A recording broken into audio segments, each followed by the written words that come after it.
oublié vos vœux. Ce 17 janvier 2023, Françoise Hardy a 79 ans.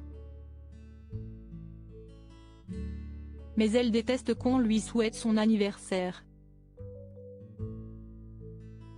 Sa santé reste très fragile, éprouvée par des séances de radiothérapie.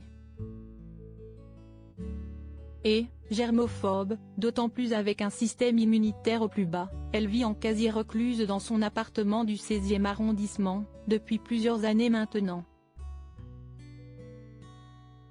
Il fut un temps où la chanteuse aimait toutefois déjeuner avec de grandes amies, Armande Altaï, ex-professeure de chant de la Star Academy aussi exubérante que Françoise a toujours été discrète, et la cochonne.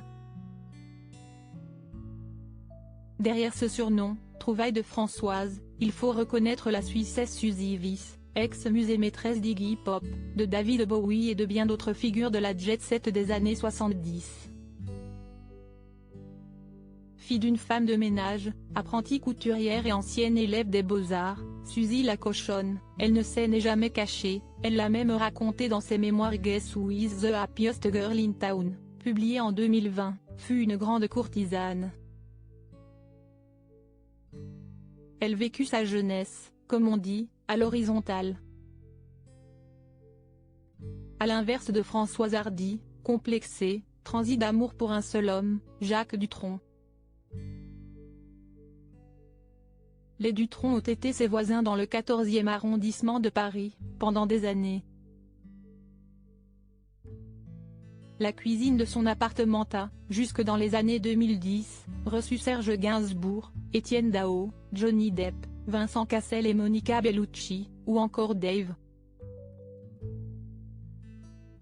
Modestie de Suzy, je n'ai été call girl que pendant 5 ans, alors que tout le monde en parle comme si j'avais fait ça toute ma vie. Si est-il un lord anglais, ministre aussi, qui m'a conseillé de me faire payer. Jusqu'à sa mort, il m'a donné de l'argent. Supérieur à retrouver ici les plus belles photos de Françoise Hardy, Jacques Dutronc et leur fils Thomas avec Françoise Hardy, un dîner qui dévie sur la simulation de l'orgasme féminin. À l'occasion d'un portrait de Françoise Hardy dans le quotidien Le Temps, en 2008, Armande Altaï s'était souvenu de leur déjeuner entre filles, très déluré. Françoise est une des personnes avec qui je ris le plus.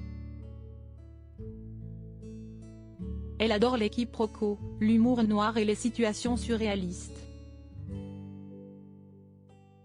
Nous avons parfois des conversations entre filles qui feraient rougir les dialoguistes de Sex and the City.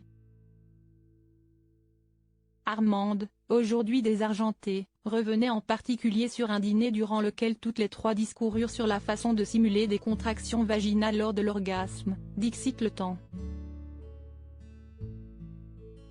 Facette méconnue de Françoise, mais tellement savoureuse. Crédit photo, Coadic Guirec.